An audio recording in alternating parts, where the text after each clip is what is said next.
국민의힘 당권 경쟁이 치열해지고 있습니다. 컨벤션 효과도 톡톡히 누리고 있나요? 경륜과 지혜를 강조하는 중진그룹과 변화와 도전을 강조하는 신진 세력 간의 대결 양상을 보이고 있습니다. 내일 컷오프 결과 발표됩니다. 강력한 당권 주자 한 분 모셨습니다. 나경원 전 의원 나와 계십니까? 네, 안녕하세요. 안녕하세요. 네, 반갑습니다. 네, 반갑습니다. 당권 출마하는 거 아주 고민이 많으셨다고 그렇게 전해 들었는데 결국 나오셨네요. 많이 네, 망설이셨다는 맞습니다. 얘기 들었어요. 네, 뭐 여러 가지로 예. 선거한 지 얼마 안 돼서 또 다시 나오는 것도 그렇고요. 그래서 네. 고민 많이 하다가 이번에 당대표 굉장히 중요한데 예.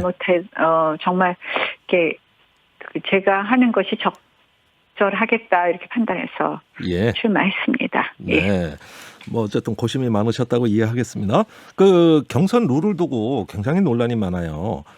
본선 여론조사에 소위 말하는 역선택 방지 조항을 넣느냐 마느냐 이 얘기거든요. 어떤 입장이십니까?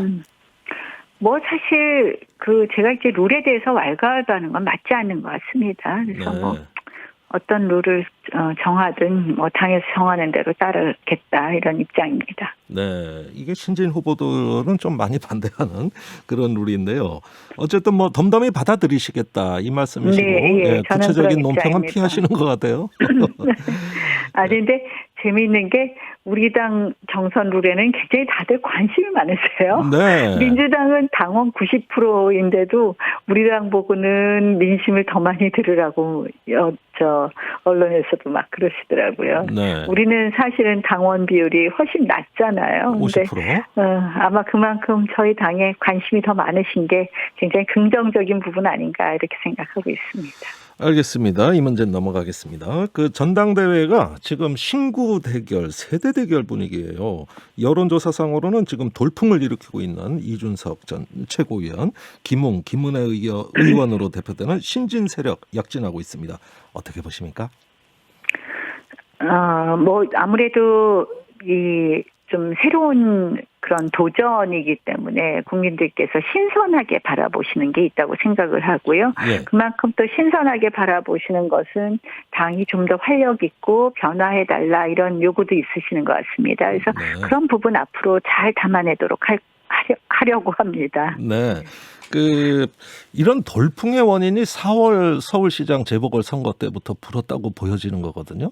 이건 어떤 당의 강력한 변화, 앞으로 체질 전환을 요구하는 신호탄 아닐까요? 글쎄요. 뭐 지금 일단은 4월 보궐선거 때 2030 이야기가 나오고 이런 부분이 있기는 하죠. 근데 예. 당의 변화를 요구하는 목소리는 분명히 있다고 생각을 합니다. 예. 근데 이제 이거를 신구 대립으로 프레임을 엮는 거는 저는 별로 동의하기 어려운 부분이 사실 변화를 진짜 이루려면 힘이 있어야 되잖아요. 예. 목소리만 외친다고 되기는 어렵지 않겠습니까? 그런 네. 면에서 이제 우리가 늘 어떻게 보면 나이로만 신고 이렇게 하는 거에는 또 한계가 있지 않느냐 이런 생각을 해봅니다. 네. 그러면은 나이로만 이 프레임을 짜는 것은 좀 적절치 않다고 말씀하시면은 일단 젊은 신진 후보들의 문제 어떤 게 있을까요? 왜 신진 후보들은 변화를 추동할 수 있는 주체가 될 수 없을까요? 글쎄요. 신진 후보는 아무래도 좀 더 또 새로운 시각으로 세상을 바라볼 수 있다. 그런 의미에서 이제 그렇게 볼 수도 있는데요. 예.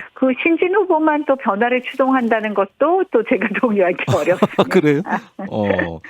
네. 아무래도 예. 결국은 나이나 신이냐 부냐가 중요한 게 아니라 의지의 문제겠죠. 네. 그리고 또 지금 문제 현재 아니다. 당을 어떻게 진단하느냐의 문제일 것이고요. 네. 예. 알겠습니다. 어쨌든 변화가 필요하다는 건 동의하시는 거죠?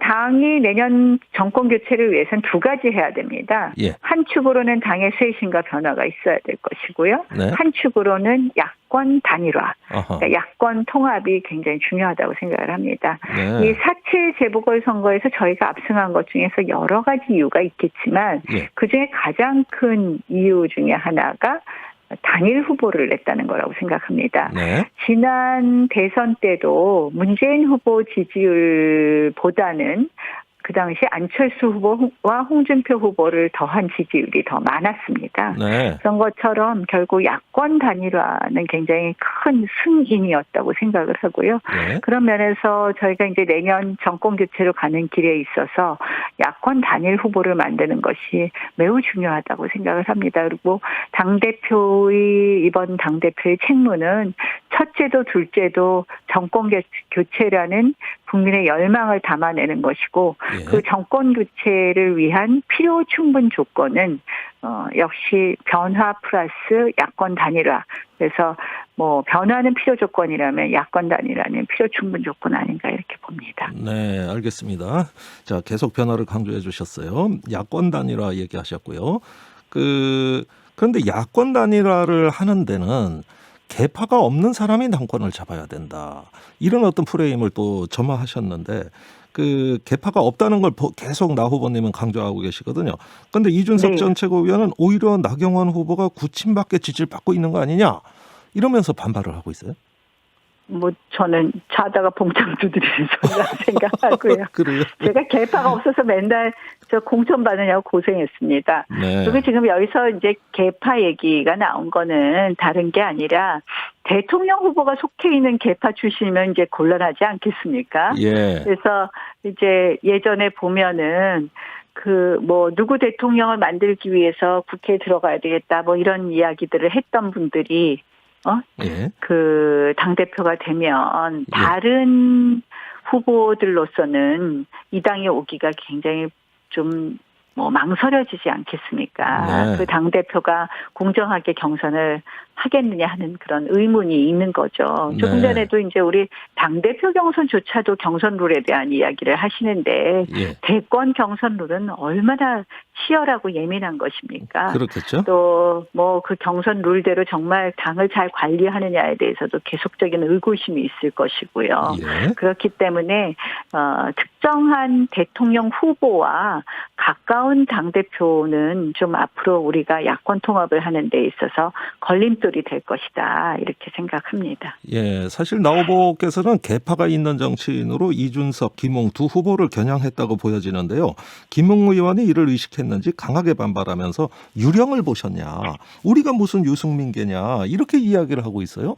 이거 2주 어떻게 전에도 되는 그 말씀하셨던데요. 예, 모 프로그램 인터뷰에 나가서 김웅 의원이 그런 건 아니고 다른 분이 예. 나는 무슨 계의 대표격인데 홍준표 복당 반대 안 합니다. 이렇게 말씀하시던데요. 어허, 그렇군요. 유령에 한번 잘 보십시오. 예, 알겠습니다. 이거 참 네. 방금 말씀하신 그 후보 이준석 후보 얘기하시는 건가요? 이제 그만 싸움 붙이시고요. 예. 저는 이제 걱정되는 게 우리가 야권 통합이라는 건 굉장히 중요한 예. 절대절명의 과제 아니겠습니까? 언론이 원래 싸움 붙이는 데거든요. 계속 지금 제가 물어보는데. 대파 이야기도 계속 안 하고 싶은데 계속 말씀을 자꾸 붙이시는데 예. 잘 그래서 저는 이제 정말 이번에는 꼭 우리가 정권 교체해서 정말 내년에 국민의 희망이 되는 정당이 되고 또 유능한 정당으로 또 바꿔야 되고 이런 여러 가지 할 일이 많은데 예. 그중에서 이제 으뜸이 아까 말씀드린 것처럼 이 통합과 단일화인데 그 과정에서 정말 우리가 어떻게 보면 굉장히 깨질 것 같은 그런 유리그릇을 지금 잘 조심조심해서 다뤄야 되는 거거든요. 그래서 알겠습니다. 제가 여러 가지 우려를 말씀드립니다. 네, 그 정도로 듣겠습니다. 용광로 국민의힘 만들겠다 이렇게 말씀하셨는데요. 이게 네. 민심을 녹여내는 용광로다 이렇게 이야기를 하고 계시는 거예요. 그동안 국민의힘이 민심을 받드는데 소홀한 점 있었습니까? 저희가 부족한 점 분명히 있었다고 생각을 합니다. 제가 이제 여기서 말씀드린 거는 지역적으로 세대적으로 또 우리가 어떻게 보면 늘 마치 기득권 정당인 것처럼 비춰지는 부분 이런 부분에 대해서 우리가 아니라고만 하지 말고 이제 사실은 우리는 억울한 점도 많거든요. 근데 아니라고만 하지 말고 정치는 좀 우리가 바꿀 것은 바꾸자, 더 과감하게 바꾸자 이런 생각이고요. 제 요새 생각이 정말 핵심 가치 빼놓고는 우리가 다 좀 여러 가지 방법론이든 뭐든 다 가서 정말 다 바꾸자. 이런 생각하고 있습니다. 네. 옛날에 누가 뭐 빼놓고는 다 바꾸자 그런 것처럼. 예, 그런 얘기 많이 예. 나왔죠. 예. 알겠습니다. 예. 자, 민심의 중원을 잡아오겠다 이렇게 강조하셨는데요. 그동안 나 후보님은 좀 강경 보수 이미지가 이렇게 많이 굳어져 있어요. 그런데 중도층을 잡기 위한 후보의 전략 뭡니까? 저 자꾸 그렇게 말씀을 하면 저는 책임 보수였다 책임 말씀드리고 보수? 싶습니다. 예. 예, 왜냐하면 그 지난 엄혹한 시절에 제가 지적했던 것의 문제점이 지금 다 드러나고 있지 않습니까? 네. 이 공수처만 해도 출발하기 전부터 이게 권력과 권력을 좀 비호하려는 것 아닌가 이런 정말 무슨 승용차로 대신 승용차로 모셔서 가서 조사받는 황제 조사부터 시작해서 예. 최근의 이슈에 이르기까지 저희가 이야기했던 것이 다 사실로 드러나고 있지 않습니까? 네. 그래서 저는 그때 그 원내대표 자리는 그렇게 하는 것이 맞았다 이렇게 예. 생각합니다. 어쨌든 본인의 책임과 소명을 다하셨다 이런 말씀이세요. 네. 그러니까 앞으로도 그 시기에 맞는 역할을 해야 된다 이렇게 생각을 하고요. 네, 지금 알겠습니다. 이제 우리가 그때는 엄혹한 시절이라서 지켜야 될 걸 지켰냐고 했다면 이제는 또 더 많이 민심 속으로 더 많이 들어가야 될 때다. 알겠습니다. 그런 면에서는 그 예. 부분 열심히 하겠습니다. 여기까지 듣겠습니다. 오늘 말씀 감사합니다. 예, 고맙습니다. 국민의힘 나경원 당대표 후보였습니다.